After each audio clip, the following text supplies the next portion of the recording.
Welcome back to another deep dive.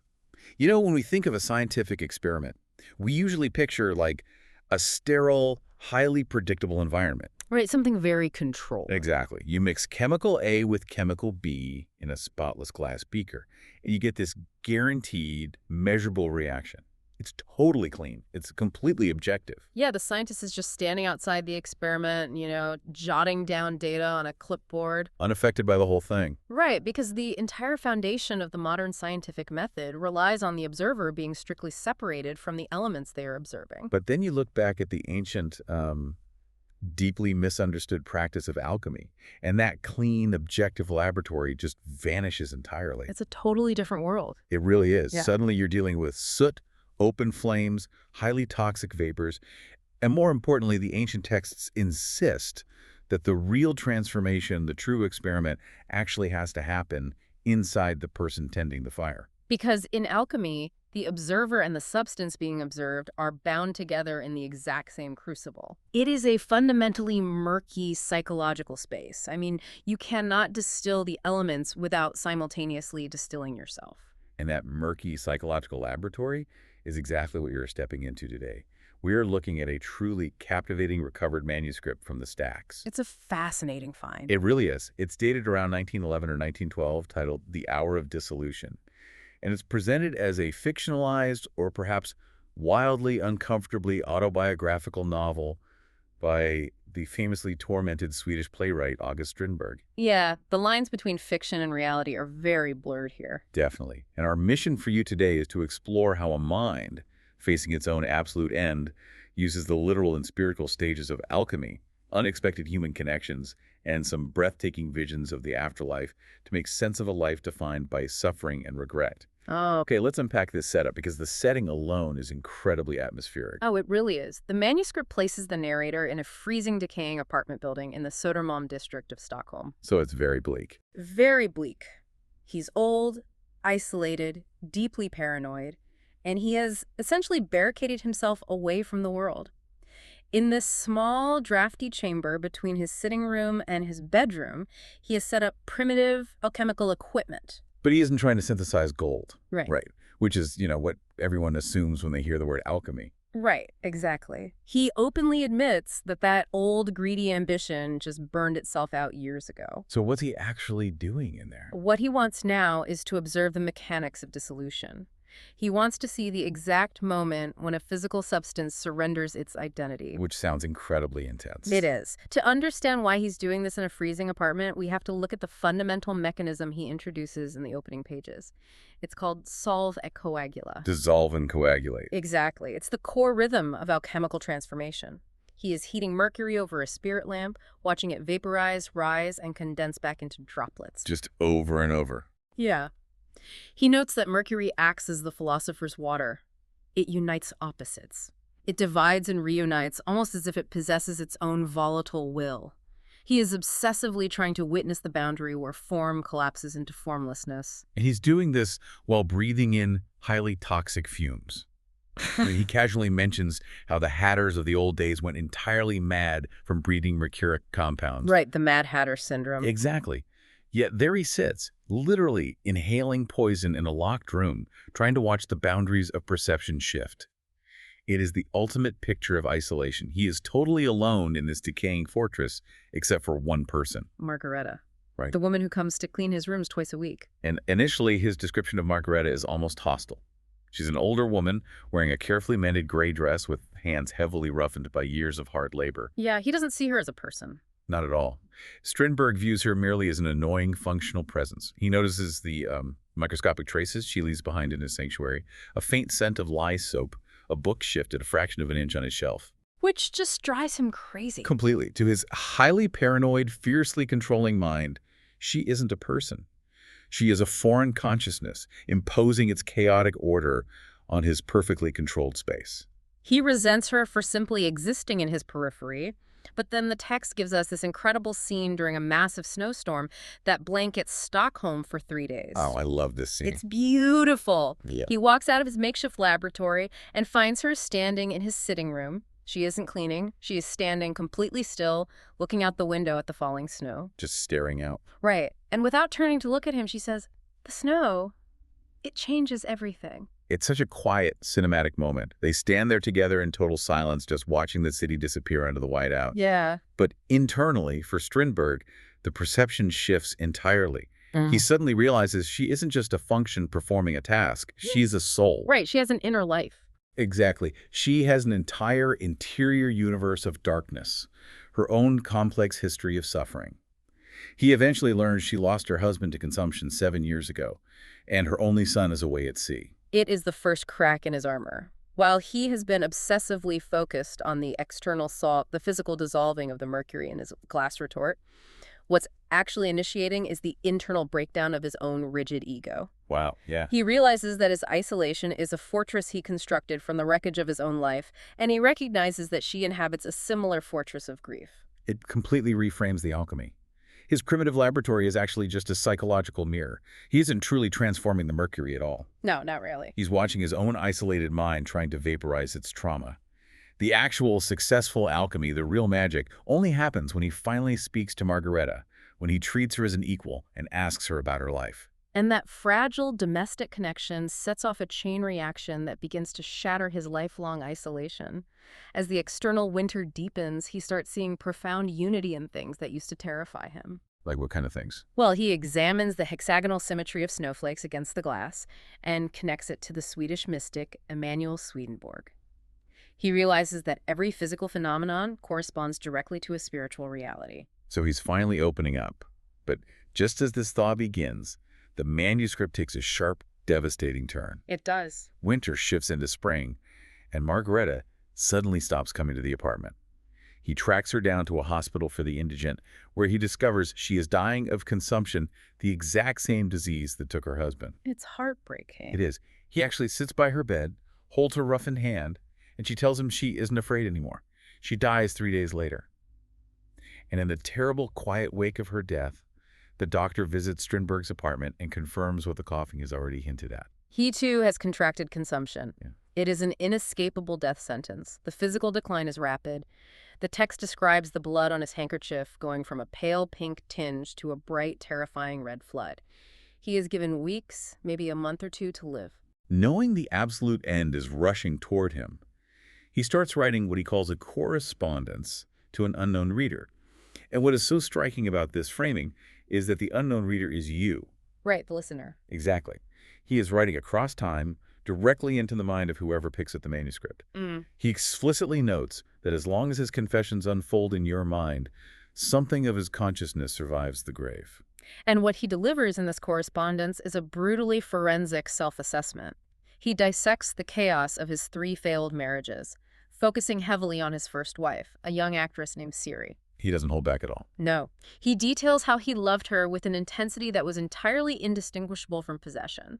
When he realized he couldn't own her soul completely, he tormented both of them with completely baseless manic jealousies. He confesses to turning their private domestic disasters into public spectacles, literally weaponizing their marriage by putting it into his books for strangers to consume. It's brutal. It is. He even admits that the vast majority of his infamous enemies in the literary world, people he spent years feuding with, were largely phantoms.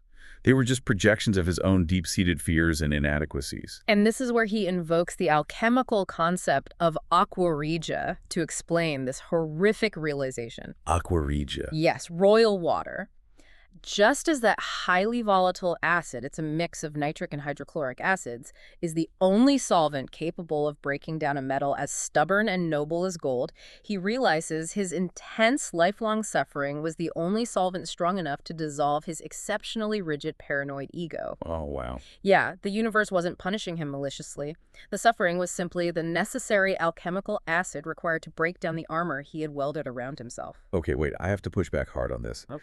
Because as a reader, hearing a notoriously difficult, controlling man say, yes, I was terribly cruel to my wives, I was paranoid, I ruined my relationships, but hey, it was just the necessary aqua regia for my soul's cosmic growth. I know it sounds... Doesn't that sound an awful lot like dodging accountability? It is remarkably easy to champion clinical detachment when you are the one who caused the pain. That is the exact trap the reader is tempted to fall into, and it's a vital challenge to raise.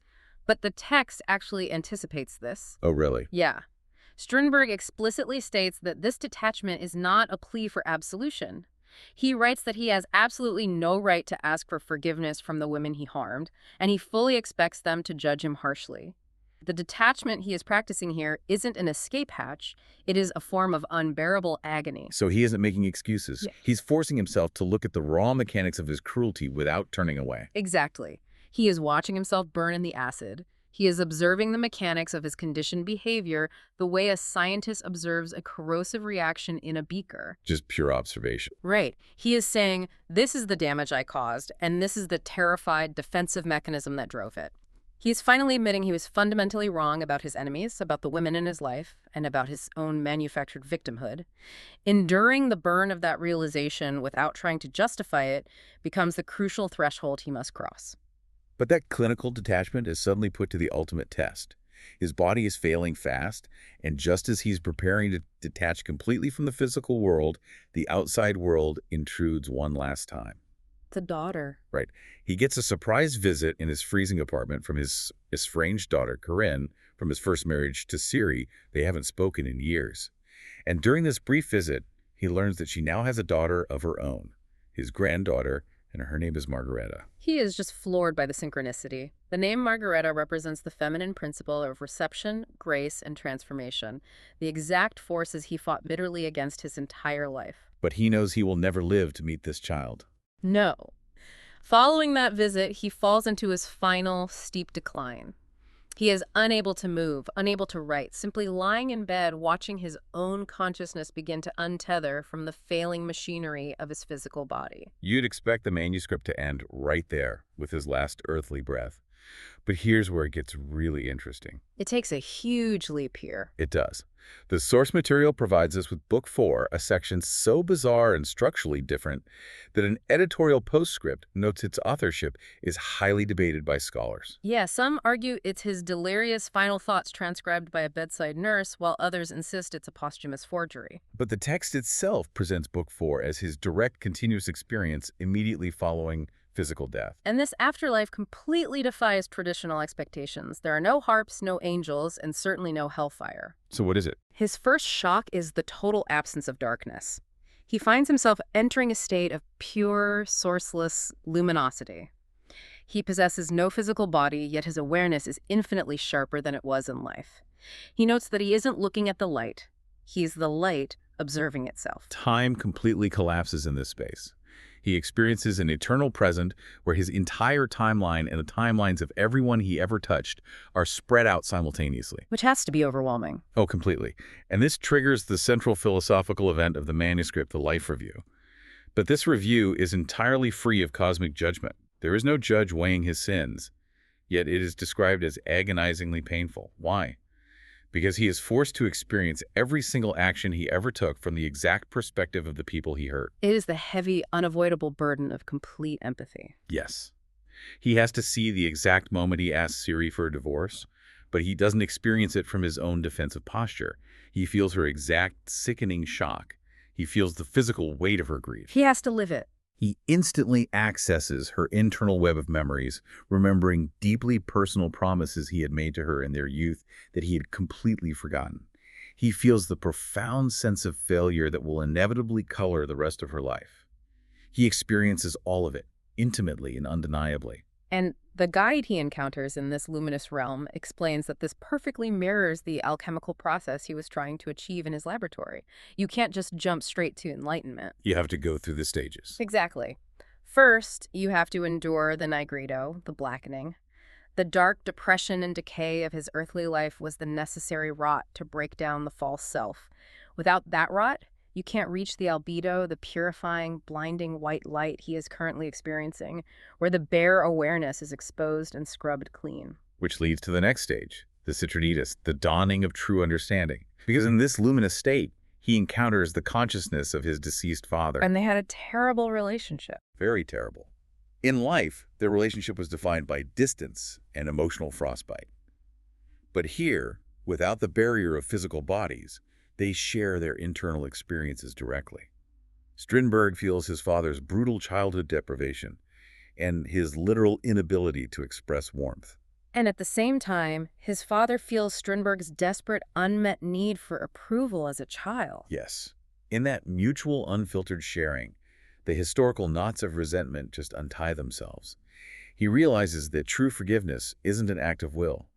It isn't a conscious decision to be the bigger person and overlook a wrong. Right, it's not a choice. Forgiveness is simply the automatic, unavoidable result of seeing someone completely without the distortions of your own ego in the way. It just completely rewires how you think about interaction, It really does.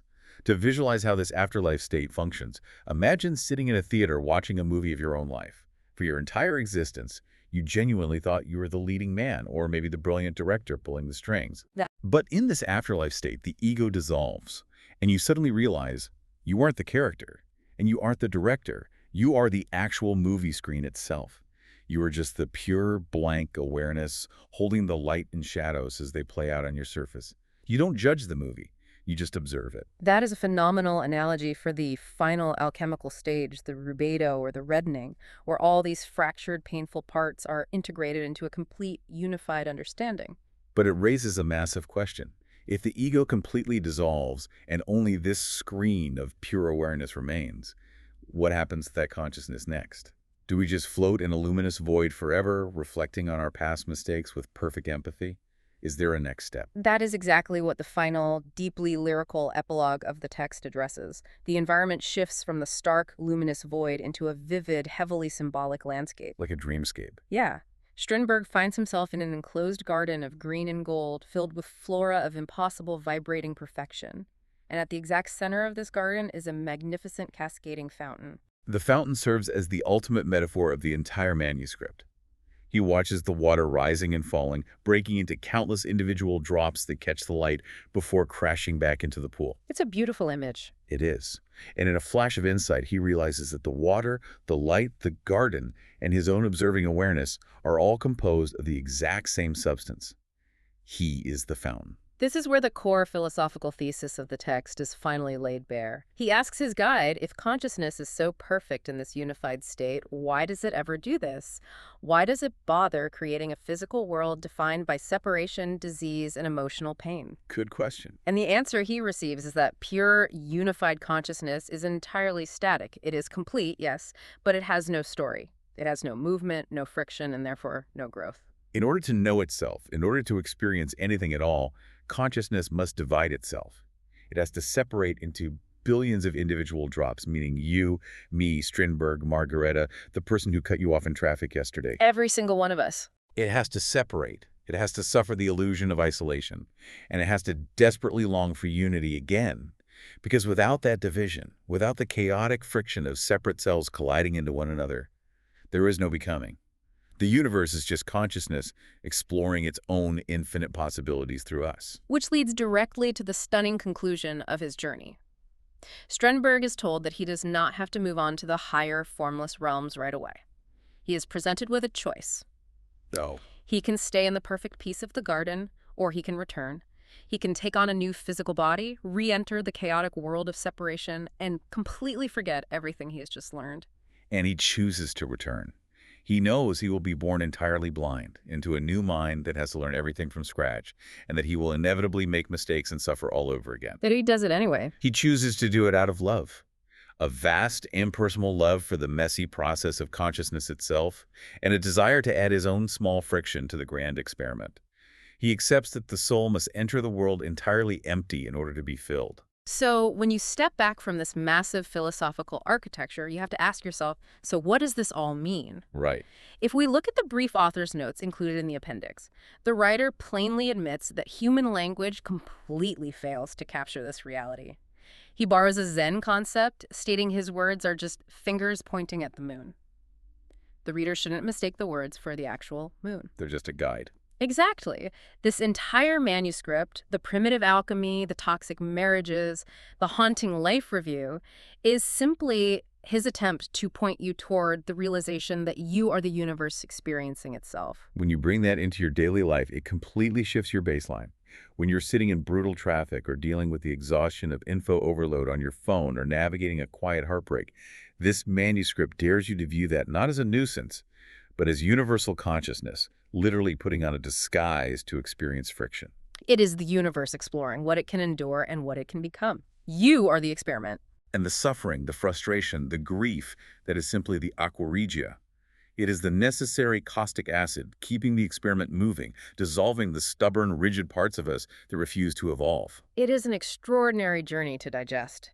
We started with a bitter, paranoid man isolated in a freezing Stockholm slum, trying to literally boil toxic mercury to understand how things fall apart. And we ended with a vision of universal consciousness, voluntarily choosing to plunge back into the pain and blindness of physical existence, purely out of love for the human experiment. It fundamentally reframes the entire concept of living. You aren't a victim of a cold, indifferent universe. You are the universe's most daring, intimate venture. Exactly. But it leaves us with one final, provocative thought to mull over. The text heavily insists that we must forget the ultimate unity of the universe. We have to be completely blind to the truth in order to genuinely learn from the struggles of a physical life.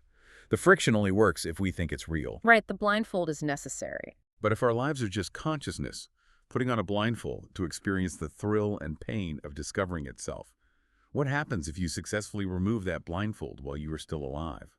What happens if you look around your murky, chaotic laboratory right now and fully realize you are the fire, the beaker, and the observer? Would the experiment of your life suddenly lose its purpose? Or is that the exact moment your real work finally begins?